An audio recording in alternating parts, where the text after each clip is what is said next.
A paz do Senhor Jesus, estamos iniciando mais um Instantes Finais, a sua aula de profecia e de escatologia bíblica no seu lar. E eu quero mais uma vez agradecer por sua audiência, a você que acompanha a programação da Rede Brasil, tanto pela TV como pela internet. Obrigado a você que não perde um programa Instantes Finais.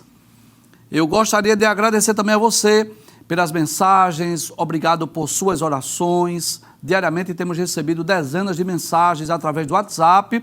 E eu quero dizer que a sua opinião é muito importante para nós. Se você deseja enviar uma mensagem, uma pergunta, uma crítica, opinião, sugestão, fique à vontade. O número do nosso WhatsApp é o 994661010. Que Deus te abençoe, que as bênçãos de Deus continuem sendo derramadas sobre a sua vida, sobre a sua família. Seja muito bem-vindo aos Instantes Finais. Se você está acompanhando diariamente o nosso programa, você sabe que nós estamos estudando sobre profetas e profecias e de forma mais específica sobre o ministério profético no Novo Testamento. Pode passar a tela, por gentileza? Isso, ministério profético no Novo Testamento. Nos programas anteriores, nós já estudamos sobre Jesus, o profeta por excelência, já estudamos sobre o dom ministerial de profeta, embora que nós tenhamos falado também sobre os demais dons ministeriais, mas demos uma ênfase aí no dom ministerial de profeta. Já estudamos sobre o dom de profecia, estudamos também sobre algumas profecias que foram proferidas por seres angelicais, estudamos também sobre a promessa do batismo com o Espírito Santo. Hoje nós estudaremos uma profecia que foi proferida por Simeão. Passa a tela, por gentileza. Sim, essa imagem lhe lembra alguma coisa? Muito bem, na ocasião que José e Maria foram levar Jesus ao templo para ser apresentado, havia ali um homem chamado Simeão, que não é Simeão, filho de Jacó. Estamos falando de Simeão. Pode trazer a tela? Um judeu que habitava em Jerusalém, não é, quando Jesus veio ao mundo, e fora lhe revelado pelo Espírito que ele não morreria sem ver o Cristo do Senhor. E Simeão, quando viu o menino Jesus, tomou em seus braços, né? Simeão profetizou. E é sobre esta profecia que nós vamos estudar hoje. Mas antes, eu gostaria de trazer aqui uma informação que eu considero muito importante, né? Quando nós estudamos sobre o ministério profético do Antigo Testamento, nós estudamos o ministério profético de alguns profetas. Você sabe disso. Nós estudamos o ministério profético de Samuel, o ministério profético de Elias, o ministério profético de Eliseu, de Aías, de Micaías, de muitos outros, né? Fizemos também aí uma retrospectiva do ministério profético dos canônicos, né, os profetas canônicos, Isaías, Jeremias, Ezequiel, Daniel, Oséias, Joel, Amós, enfim. No Novo Testamento, nós não estamos estudando o ministério profético de pessoas, porque nós já dissemos, você já sabe disso, que o ministério profético com aquela característica terminou com João Batista. Então nós estudamos sobre João, o último profeta do Antigo Pacto, e estamos estudando alguns profetas, algumas profecias do Novo Testamento. Nós já estudamos, por exemplo, sobre Jesus, profeta por excelência, algumas profecias, por exemplo, que foram proferidas tanto por Jesus como João Batista, como, por exemplo, a promessa do batismo com o Espírito Santo. Estudamos algumas profecias que foram proferidas por seres angelicais. E esta profecia de Simeão, ela deu-se em um momento único. Não estamos com isso dizendo que Simeão era profeta. Não estamos dizendo que ele era profeta. Mas podemos dizer sim que em um momento importante da vida de Jesus, na ocasião em que José e Maria foram levar Jesus ao templo para ser apresentado, encontrou ali aquele judeu, aquele homem temente, piedoso, aquele servo de Deus que lhe havia sido revelado pelo Espírito, que ele não morreria sem ver o Cristo, né? E ele profetizou, né, acerca de Cristo, acerca da sua missão, e profetizou inclusive para Maria. É sobre isso que nós vamos estudar hoje. Passa a tela, por gentileza. Então, na nossa introdução, nós vamos dizer que Simeão era um judeu piedoso e temente a Deus que habitava em Jerusalém quando Jesus veio ao mundo. Posso dizer que, em certo aspecto, ele era contemporâneo de José, de Maria e do próprio Jesus, né? A Bíblia diz que o Espírito Santo estava sobre ele. e havia lhe revelado que ele não morreria antes de ver o Cristo. Traz a tela. Bem, primeiro eu gostaria de lembrar que havia uma expectativa dos judeus acerca da vinda do Messias. Essa é a verdade, não é? Os judeus aguardavam a vinda do Messias. Quando é que o Messias viria? Inclusive, quando Jesus nasceu, você sabe disso, né? Que houve até uma perturbação em Jerusalém, quando o rei Herodes mandou saber dos magos do Oriente, lembra disso? Não é? Acerca de Jesus, onde ele havia nascido, o que é que as profecias diziam acerca do nascimento do Messias. Então eu posso dizer que havia como que uma expectativa, porque havia uma promessa que Deus enviaria o Cristo, o Messias ao mundo. Então essa expectativa, inclusive a própria mulher samaritana, João capítulo 4, versículo 25, a própria mulher samaritana disse a Jesus: eu sei que o Messias vem, e quando ele vier nos ensinará tudo. Então era uma expectativa que havia no coração do povo judeu. Mas que coisa interessante, o Espírito Santo havia revelado a Simeão que Simeão não morreria antes de ver o Cristo ou sem ver o Cristo. É como se Simeão guardasse essa promessa no coração e ele não sabia dizer quando, nem como isso iria acontecer, mas uma certeza ele tinha, que antes da sua morte ele veria o Cristo. Volta mais uma vez a nossa introdução. Aí, no dia em que José e Maria levaram o menino Jesus para o apresentarem, onde? Para o apresentarem no templo, o Espírito Santo conduziu Simeão ao templo, onde ele teve a oportunidade não apenas de ver a Jesus, mas também de profetizar acerca dele e de sua morte, como nós veremos a seguir. Mas antes de nós estudarmos essa profecia de Simeão, quais foram as palavras proferidas por Simeão acerca de Cristo e a sua profecia também acerca de Maria, eu gostaria de falar sobre esse momento muito marcante na vida de Jesus. Então José e Maria levaram Jesus ao templo para que ele fosse apresentado. E é bom nós lembrarmos isso com muito respeito às pessoas de outras igrejas, de outras religiões, de credos distintos. Eu sei que nós estamos sendo assistidos não apenas por pessoas cristãs, mas por pessoas também de outras religiões. Mas eu posso dizer que a Bíblia, em lugar algum, ensina sobre o batismo infantil. É claro que existe uma igreja majoritária que tem esse costume, né? Ou essa doutrina, ou essa crença, em que os pais levam os meninos recém-nascidos para serem batizados. Mas esse batismo infantil, ele não é bíblico, ele é antibíblico. A Bíblia não ensina o batismo de crianças. Observe que José e Maria não levaram Jesus para ser batizado, levaram para ser consagrado, para ser apresentado no templo. É como se fosse uma oferta de dedicação a Deus. José e Maria estavam dedicando o menino Jesus a Deus, consagrando. Inclusive, nós temos esse bom costume. Como é que nós agimos com os nossos filhos? Nós levamos o nosso filho ao templo e ali ele é colocado nas mãos, nos braços de um presbítero, de um evangelista ou de um pastor, e a igreja faz aquela oração de consagração, de dedicação daquela criança. E o desejo dos pais, claro, é que aquele filho possa crescer no temor do Senhor, nos caminhos do Senhor. Quando essa criança cresce e chega mais ou menos aos seus 12 anos, que ela já é capaz de tomar as suas decisões no aspecto religioso, né? No aspecto espiritual, aquele adolescente ou pré-adolescente faz o discipulado, aprende sobre a Bíblia, aprende sobre a igreja, sobre as ordenanças da igreja, e esse adolescente ou pré-adolescente sente a necessidade de ser batizado, ele faz a sua profissão de fé. Ele diz com suas próprias palavras porque ele quer ser batizado e naquele dia específico ele é batizado em águas. Então veja que nós estamos procurando seguir o modelo bíblico.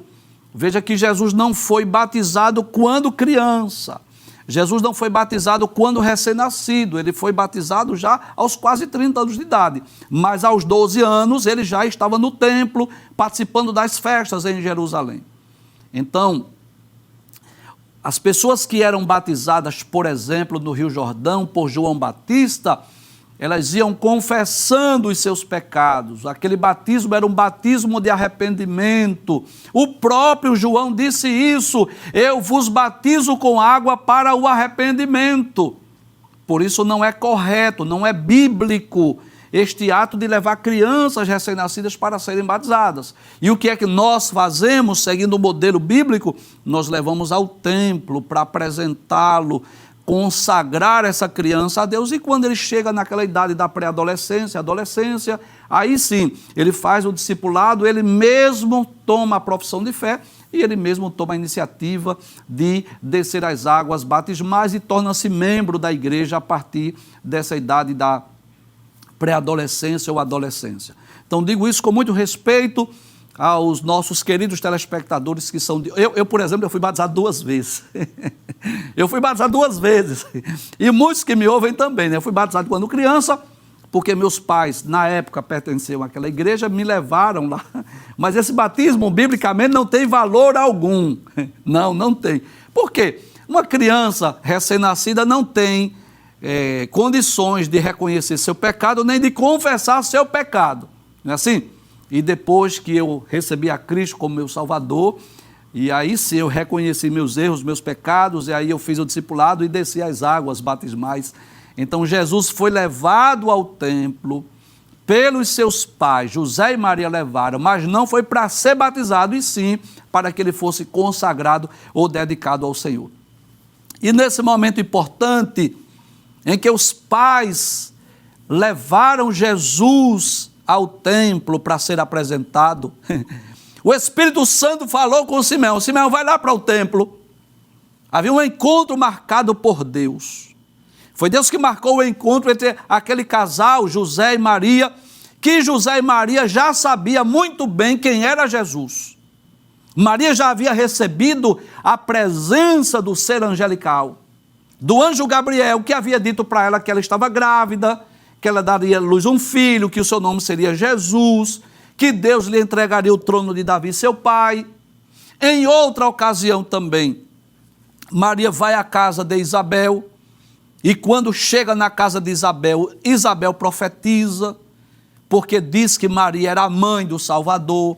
José também, nós já estudamos sobre isso, que José intentou deixar Maria secretamente, mas o anjo apareceu para ele em sonhos, dizendo: José, não temas receber Maria como tua esposa, porque o que nela está gerado é do Espírito Santo. Então José e Maria já sabiam que aquele menino é um menino diferente, era um menino especial, era uma dádiva de Deus, era o Cristo, o Messias. Mas eu vejo esse encontro de José, Maria, Jesus e Simeão não só como um cumprimento de uma promessa que Deus fez a Simeão, dizendo para ele que ele não morreria antes de ver o Cristo, mas eu vejo como uma comprovação, uma confirmação a mais para José e Maria, para que eles soubessem quem era aquele menino. Abra a tela, por gentileza, vamos ler o texto. Isso está, passa a tela, por favor. Em Lucas capítulo 2, a partir do versículo 26, e para facilitar a nossa compreensão, hoje nós vamos citar o texto da Nova Almeida atualizada, é uma versão mais atualizada. Aí diz assim a palavra de Deus: e em Jerusalém havia um homem chamado Simeão, e este homem era justo e piedoso, ou seja, veja as virtudes deste homem. Era um homem justo, ou seja, que procurou andar em justiça, em retidão. Era um homem piedoso, de um coração piedoso, de um coração bondoso, e esperava a consolação de Israel. Professor, o senhor pode me explicar esta frase? Ele esperava a consolação de Israel? Sim, É bom lembrar que nos dias que Jesus veio ao mundo, quem era que dominava sobre os judeus, sobre Israel? Isso, o Império Romano. O Império Romano dominava sobre o mundo da época.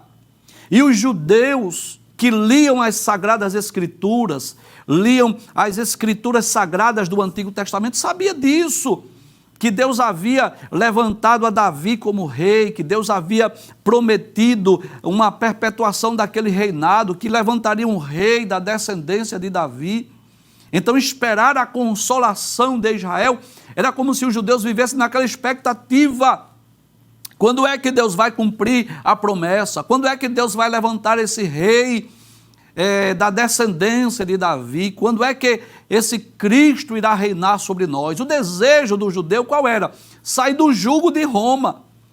E aí nos faz lembrar alguns momentos de escravidão do povo de Israel. Eles foram escravos lá no Egito, estavam dominados pelo faraó nos dias de Moisés, você lembra disso? Eles também, no período do cativeiro babilônico, foram subjugados, dominados pela Babilônia, nos dias de Daniel, Sadraque, Mesaque, Abednego. Depois da Babilônia veio o Império Medo-Persa, os persas que dominaram o mundo. Depois veio o Império Grego. E nos dias que Jesus veio ao mundo, eles estavam sendo dominados por Roma. O Império Romano dominava o mundo, inclusive sobre o povo judeu. Então, quando diz que Simeão aguardava a consolação de Israel, era como se ele guardasse no coração, né, aquela promessa, aquela expectativa, aquela esperança. Quando é que o Cristo, o Messias, o rei da descendência de Davi, virá para reinar sobre nós, para nos tirar do jugo de Roma? Mas que coisa interessante.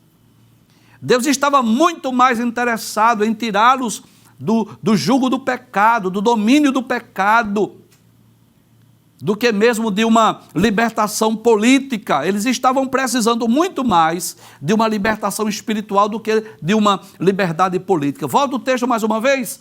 Aí diz a palavra de Deus que Simeão era justo, que ele era piedoso, que ele esperava a consolação de Israel. Olha que coisa interessante. E o Espírito Santo estava sobre ele. Traz a tela. Você sabe disso? Que no Antigo Testamento não houve um derramar do Espírito. No Antigo Testamento o Espírito Santo agia sobre pessoas específicas. Era sobre reis, juízes, profetas, sacerdotes.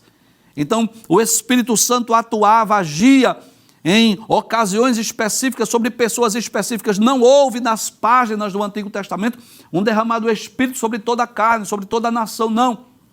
Mas este homem piedoso, este homem temente a Deus, esse homem que era justo, esse homem chamado Simeão, teve o privilégio de o Espírito Santo estar sobre ele, agindo também na vida dele. Era um homem que vivia em comunhão com Deus. Era um homem piedoso, temente, que procurou aproximar-se de Deus, e o Espírito Santo estava sobre ele.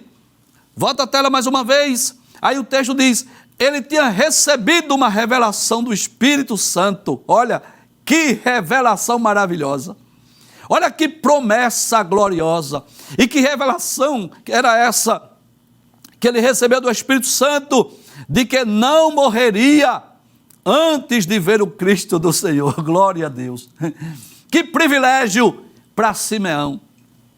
É como se Deus tivesse dito, Simeão, eu quero te dizer algo aqui, Simeão. Diga, Senhor, fala, Senhor.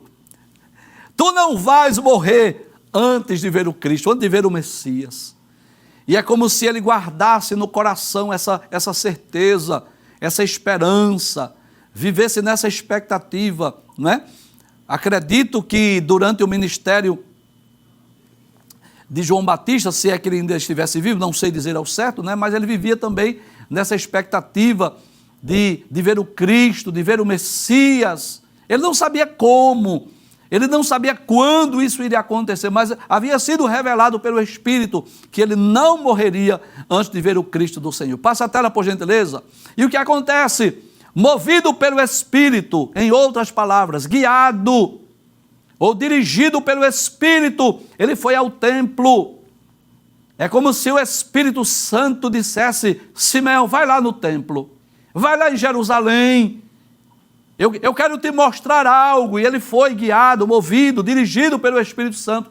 Quando os pais de quem? De Jesus, José, Maria, trouxeram o menino Jesus para fazerem com ele o que a lei ordenava, não é que ele era apresentado ou consagrado. Simeão tomou nos braços e louvou a Deus. É como se o Espírito Santo dissesse assim: Simeão, é esse aí, olha, o Cristo, é esse aí o Messias, é esse aí o Salvador do mundo, é esse o cumprimento da promessa. E é claro que isso é uma imagem meramente ilustrativa, mas eu queria que ampliasse mais. Abre aí essa imagem, por favor. É claro que essa é uma imagem meramente ilustrativa, mas é como se ele estivesse ali sorridente, alegre, porque havia se cumprido aquela profecia, aquela promessa. Simeão tomou nos braços o menino. Que foi que Simeão fez? Louvou a Deus. E qual foi a oração de Simeão? O que foi que Simeão disse? Abre a tela, por gentileza. Pode passar o texto. Aí Simeão diz assim: agora, Senhor, podes despedir em paz o teu servo, segundo a tua palavra. Como quem diz assim: eu agora já posso morrer, tu agora, Senhor, já podes me levar. Por quê? Porque os meus olhos já viram a tua salvação. Olha que coisa interessante. Ele diz: os meus olhos viram a tua salvação. E por quê? Porque ele viu Jesus. O nome do menino Jesus significa Salvador ou salvação. É como se ele parasse para pensar e dissesse assim: olha, esse menino aqui é o Salvador do mundo, é o Rei dos judeus. Esse menino aqui é o Cristo, o Messias. Ele já vivia na esperança, na expectativa de ver o menino, mas agora o menino estava nos seus braços. Que privilégio para Simeão ver o cumprimento da promessa. E quando ele diz: Senhor, despede em paz o teu servo, é como se ele dissesse assim: eu já posso morrer, tu já pode me guardar, porque os meus olhos já viram a tua salvação.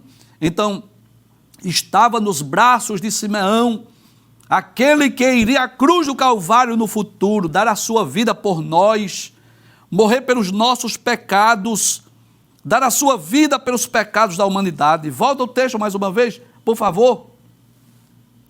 Aí diz assim: a qual preparaste diante de todos os povos. Olha a profecia de Simeão. Os meus olhos já viram a tua salvação, a qual preparaste diante de todos os povos, luz para a revelação aos gentios e para a glória do teu povo e do teu povo de Israel. Olha que coisa extraordinária. Às vezes a gente lendo a Bíblia, a gente não percebe os detalhes, a riqueza dos detalhes. Glória a Deus. Mas Simeão estava profetizando que aquele menino não seria apenas a luz para os judeus, mas para os gentios. E você sabe disso, que os judeus pensavam que o Messias era só para eles. Os judeus pensaram que a salvação era só para eles. Você lembra do programa que nós gravamos aqui, que nós explicamos sobre a descida do Espírito Santo lá na casa de Cornélio? Lembra disso? Que Pedro não queria ir, foi preciso um anjo aparecer a Cornélio para mandar chamar Pedro, foi preciso Pedro ter uma visão de um grande lençol com quadrúpedes e répteis e ouvir a voz de Deus dizendo assim: Pedro, mata e come. Lembra disso? O Espírito Santo teve que dizer assim: Pedro, vai com eles, porque foi eu que teve. Porque na mente do judeu a salvação era só para eles. Os judeus pensavam que a salvação iria abranger só a descendência de Abraão, Isaque e Jacó. E você já ouviu isso.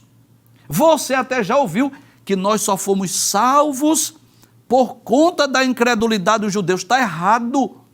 O desejo de Deus é salvar o mundo inteiro. Claro, não é só judeu não. Vamos para a Bíblia? Vamos. João 3,16. Porque Deus amou o mundo aí é a humanidade. Não foi só os judeus.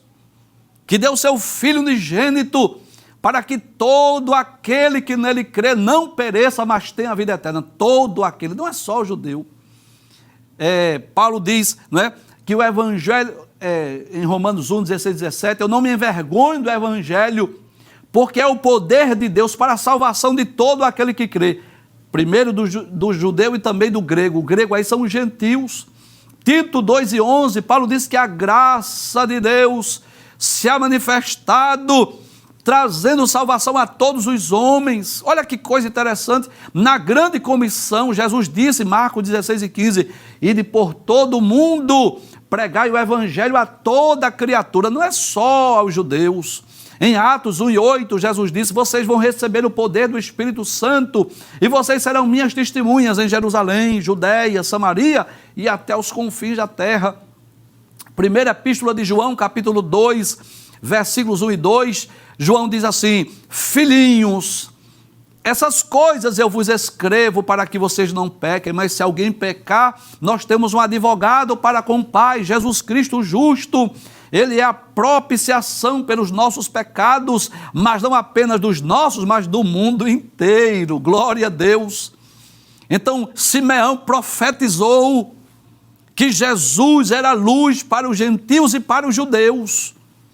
Que Jesus veio ao mundo para trazer salvação a todos, inclusive da primeira epístola de Paulo a Timóteo, capítulo 2, versículos 4 e 5, Paulo diz, porque isto é bom e agradável diante de Deus, que quer que todos os homens sejam salvos. Olha, todos os homens, não importa a sua nacionalidade, e venham ao conhecimento da verdade, porque só um mediador entre Deus e os homens, Jesus Cristo, homem. Lá em Apocalipse, capítulo 5, versículo 9, aquele cântico celestial diz assim, digno és de abrir o livro e de desatar os seus selos, porque foste morto, olha aí, e com o teu sangue compraste para Deus homens de toda raça, tribo, língua e nação. Então os judeus pensavam que a salvação era só para eles, mas Simeão, quando pega o menino Jesus nos braços, Simeão diz que esse menino, que esta salvação não era só para judeu, era luz para os gentios. Volta o texto mais uma vez para nós conferirmos. Aí diz assim, porque os meus olhos já viram a tua salvação, a qual preparaste diante de todos os povos. Olha que coisa maravilhosa, luz para a revelação aos gentios. Glória a Deus, que profecia maravilhosa, proferida pelos lábios de Simeão. Volta o texto mais uma vez, luz para os gentios e para a glória do teu povo de Israel. Que coisa interessante, ele primeiro menciona os gentios para depois mencionar os judeus. Mas não para por aí. Ele não profetiza apenas que Jesus seria luz, salvação para judeus e gentios. Ele não para aí. Continue, passe o texto, por favor. Aí diz que o pai e a mãe do menino estavam admirados, né? Glória a Deus, surpresos com o que dizia a respeito dele. Como quem diz assim? Como é que ele sabe? Glória a Deus. Quem foi que disse? Quem foi que disse a ele? Porque José e Maria já sabiam quem era o menino. Aí Simeão os abençoou e disse a Maria, mãe do menino. Olha a profecia de Simeão para Maria. Simeão agora vai ser profeta de Deus, vai profetizar para Maria. Esse menino está destinado tanto para a ruína, como para a elevação de muitos em Israel e para ser alvo de contradição. Olha, deixa eu ser sincero para você. Às vezes a gente lê o texto e diz assim, eu não estou entendendo. Quantas vezes, né? Não é assim? A gente está igual aquele eunuco que estava na carruagem lendo a profecia e não entendia. Foi preciso que Deus enviasse, não é? Filipe para poder sentar-se ali e explicar. Veja que texto difícil de nós entendermos. Volta mais uma vez. Simeão vai profetizar para Maria e diz assim, eis que este menino está destinado tanto para a ruína como para a elevação de muitos em Israel e para ser alvo de contradição. Professor, pelo amor de Deus, me explique isso aí, eu vou explicar. Porque esse menino está destinado para a ruína? Como assim, professor? Como assim, Simeão? Traz a tela. Como é que tu disseste que esse menino... Tu acabaste de dizer, Simeão, que esse menino é para a luz dos gentios. E como é que tu estás dizendo que ele será ruína para muito? Eu vou dizer, ruína para os incrédulos, ruína para os que o rejeitam, ruína para aqueles que não o querem servi-lo, para aqueles que não recebem como Salvador. Eu já disse aqui, mas eu vou dizer mais uma vez. Você sabe quem deveria ser as primeiras pessoas a receber o Messias, abraçar o Messias? Era a liderança judaica de Israel. E por que, professor? Muito simples isso. Eles tinham as escrituras nas mãos. Eles tinham os livros dos profetas. Era só ele ler a profecia e interrogar Maria e José. Era só ele ler as profecias e ver a vida de Cristo. O próprio Jesus disse assim: vocês examinam as escrituras porque vocês cuidam ter nela a vida eterna e vocês não creem em mim, vocês me rejeitam. Eram os primeiros que deveriam crer, que deveriam aceitar, que deveriam abraçar o Messias, porque ele tinha as escrituras na mão. Mas o que aconteceu com eles? Rejeitaram. A liderança religiosa, a liderança judaica de Israel, rejeitaram o Messias. Os fariseus, os saduceus, os escribas, aqueles que eram intérpretes da lei, aqueles que eram os mestres de Israel, foram os primeiros a rejeitar o Messias. Mesmo com tantas evidências, mesmo com tantas comprovações. Olha que coisa interessante. Muitas pessoas simples creram em Cristo, enquanto a liderança judaica, a liderança religiosa rejeitou. E eu posso dizer que essa profecia hoje ainda se cumpre. Eu vou repetir as palavras de Simeão, que esse menino foi levantado para a ruína de muitos. Mas como assim? Para aqueles que rejeitam, para aqueles que desprezam, para aqueles que não creem, para aqueles que veem Jesus apenas como um Cristo histórico, como Jesus histórico, como um guia, ou um fundador de uma religião, ou alguém diz que ele é um mártir. Mas Jesus é muito mais do que isso. Jesus não é apenas um guia, Jesus não é apenas um líder religioso, Jesus não é apenas o fundador do cristianismo, Jesus não é apenas um mártir, não, Jesus é muito mais do que isso. Ele é o Filho de Deus, Ele é o Salvador do mundo, Ele é o Messias, Ele é o maior presente, a maior dádiva de Deus que veio ao mundo para morrer por nós. Ele é o Salvador do mundo, Ele é o Criador de todas as coisas. Jesus é muito mais do que o líder do cristianismo. E aqueles que o rejeitarem, Jesus será de ruína para eles. Agora, guarde o que eu estou lhes dizendo, porque eu vou falar com muita convicção. Haverá um dia que todos os homens, independente da sua nacionalidade, independente da sua religião, independente de sua cultura, independente de qualquer coisa, todos os homens vão reconhecer que Jesus é Deus. Paulo diz isso escrevendo aos Filipenses, capítulo 2, versículos 5 a 11, é um dos textos mais belos da Bíblia. Paulo diz assim: contanto que haja em vós o mesmo sentimento que houve em Cristo Jesus, que mesmo sendo em forma de Deus, não teve por usurpação ser igual a Deus, mas aniquilou-se a si mesmo, tomando forma de servo, fazendo-se semelhante aos homens, e achado na forma de homem, humilhou-se até a morte, morte de cruz. Mas Deus o exaltou soberanamente e lhe deu nome que é sobre todo nome, para que ao nome de Jesus se dobre todos os joelhos dos que estão no céu, na terra e debaixo da terra, e toda língua confesse que Jesus Cristo é o Senhor, para a glória de Deus Pai. Quando eu estudo sobre o juízo final, eu sempre gosto de falar desses personagens. Imagina, por exemplo, Sinédrio, que provocou Roma para que matasse Jesus. Aquela liderança religiosa de Israel que rejeitou Cristo. Imagina Pilatos, imagina Herodes. Aquelas pessoas um dia estarão sentadas no banco de réu. Falo no sentido figurado. E Cristo será o juiz que vai julgar o destino da sua alma. É por isso que Simeão diz que esse menino seria para a ruína de muitos. Volta o texto mais uma vez, olha que coisa interessante. Ele diz, eis que esse menino está destinado tanto para a ruína, mas não só para a ruína. Ele diz, como para a elevação de muitos em Israel. Olha que coisa maravilhosa.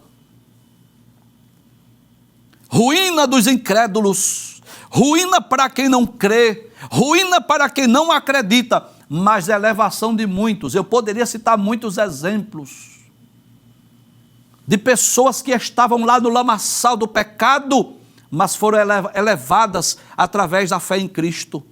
Eu poderia citar a mulher samaritana, eu poderia citar a própria mulher pecadora, lá de João capítulo 8, eu poderia citar o Gadareno e muitos outros. Eu poderia citar a própria Maria Madalena, que Jesus expulsou só 7 demônios delas. Muitos foram elevados porque creram, o receberam como Senhor e Salvador da sua vida. Hoje, essa profecia continua. Jesus continua sendo para a ruína de muitos e elevação. Para quem rejeita, ruína, destruição. Mas para quem o aceita, quem o recebe, elevação. A escolha é nossa. A escolha é de cada um de nós. Não cremos em predestinação fatalista. Não cremos que Deus destinou uns para a ruína e outros para elevação ou salvação. Não cremos nisso. Cremos que a escolha é nossa. O homem é que escolhe se ele quer que Cristo sirva para a sua ruína ou para a sua elevação. Volta o texto mais uma vez. Aí ele profetizou para Maria, para a mãe do menino, eis que este menino está destinado tanto para a ruína como para a elevação de muitos em Israel e para ser alvo de contradição. Por quê, professor? Porque uns diziam uma coisa, outros diziam outra. Uns diziam que ele é o Cristo, o Salvador do mundo, o Filho de Deus. Outros diziam, não, ele está cheio de pecado. Traz a tela. Ele expulsa demônio por Belzebu. Isso é um mentiroso, ele está se passando pelo Filho de Deus. Esse não é o enviado de Deus. Então, por isso, contradição. Ainda hoje é a mesma coisa. Enquanto nós dizemos que ele é o Cristo, o Messias, o Salvador do mundo, o Filho de Deus, há quem diga que ele é um guia, um guru, um líder religioso. Observe Mateus 16. Jesus fez 2 perguntas. Primeira, quem dizem os homens ser o Filho do Homem? E o que foi que disseram? Uns dizem que tu és Elias, Jeremias, João Batista, um dos profetas. E vós, quem dizeis que eu sou? Aí Pedro disse, eu digo que tu és o Cristo. Veja, quantas contradições acerca de Cristo. Passa a tela para nós concluirmos o programa. Aí, Simeão continua dizendo, para que se manifestem os pensamentos de muitos corações. Como que diz assim? Os pensamentos dos corações dos homens vão se manifestar. Quando virem esse menino, quando virem este homem no seu ministério. Mas olha que coisa interessante, ele ainda diz a Maria, quanto a você, Maria, uma espada atravessará a sua alma. E eu gostaria de deixar bem claro que existem 2 linguagens na Bíblia, uma literal e uma figurada. E quando ele diz que uma espada vai atravessar a sua alma, não está falando no sentido literal. Não há registro que Maria tenha morrido assassinada por uma espada, ou ferida por uma espada, não. Isso é no sentido figurado, não é no sentido literal. E por que Simeão disse, uma espada vai atravessar a sua alma? Porque Maria viu Jesus sendo crucificado. Tudo leva a crer que José havia morrido antes, tudo leva a crer. Porque na cruz, Jesus disse a João que cuidasse de Maria. Ele disse a João, eis aí a tua mãe. E ele disse a Maria, eis aí o teu filho, dizendo, João, cuida de minha mãe. É possível que José já tivesse morrido. Mas Maria viu o seu filho sendo crucificado. Por isso que Simeão disse, uma espada vai atravessar a sua alma. E essa profecia de Simeão cumpriu-se na íntegra. Jesus veio ao mundo para ser luz dos gentios e dos judeus. Jesus veio ao mundo para ser de elevação e de destruição para muitos, de acordo com as escolhas humanas. E como Simeão havia predito, havia profetizado, Jesus morreu de uma forma trágica, dolorosa e cruel. E Maria teve essa oportunidade de presenciar, de ver o seu filho sendo crucificado. Por isso, Simeão disse que uma espada iria atravessar a sua alma, fala das dores que uma mãe sentiria, né? Que Maria iria sentir ao ver o seu filho sendo crucificado.